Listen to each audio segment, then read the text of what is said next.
Hi, good evening. How's everybody doing? All right, so my name is Paula Vining, and this is day 5 of my 14-day challenge. So what I wanted to talk about today is, this is really more for women. It's common hot flash triggers that you may want to stop doing or avoid if you possibly can.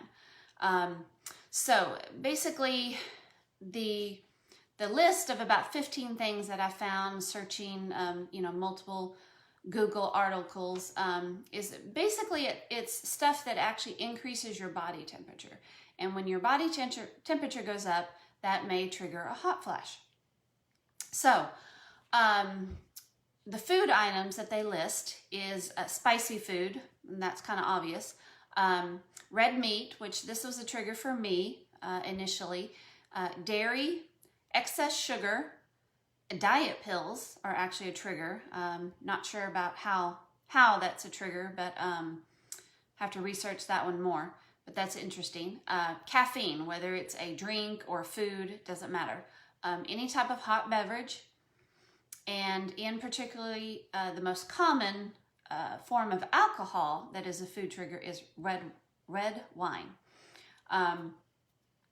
So, and some of the other things that aren't related to food is if you're taking a hot bath or shower, if you're in the hot weather, outside, doing any type of cardio type exercise, any of those, any of that, raises your body temperature. Those are kind of obvious things. Another thing is actually smoking does that, which I didn't realize that. Wearing clothes that are too tight and you don't get enough airflow, so that one kind of makes sense.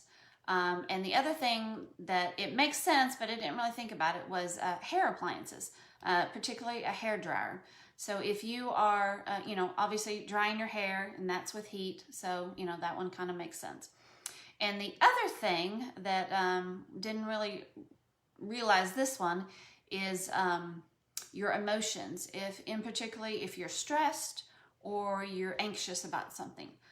So all of those are things that can cause, they're triggers that can cause hot flashes.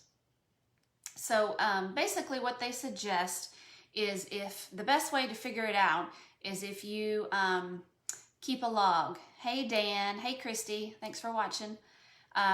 Basically keep a log. Anytime you have a hot flash, then you need to write down if you were eating anything, what kind of activity you were doing, and what emotions that you were feeling, what was going on. That way you can figure out, after you see a repetitive trigger, you can figure that out and try to avoid it. But basically in general, when women are in their mid-40s to the early 50s, their hormones start getting out of balance. And basically that's what, where all the menopause starts coming into play, is because your hormones are out of balance. Some go up, some go down. So really the best thing to do is actually to find a way to get your hormones back in balance. And so I did research some natural treatments that can help you get your hormones back in balance. Hey Ashley, thanks for joining.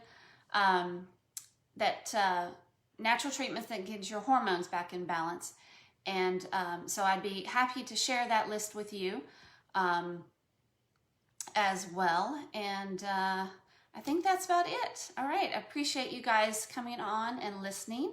And I will be back tomorrow. So again, if you want any of the list of natural treatments to help you get your hormones back in balance, then send me a direct message and I'll send those to you. All right?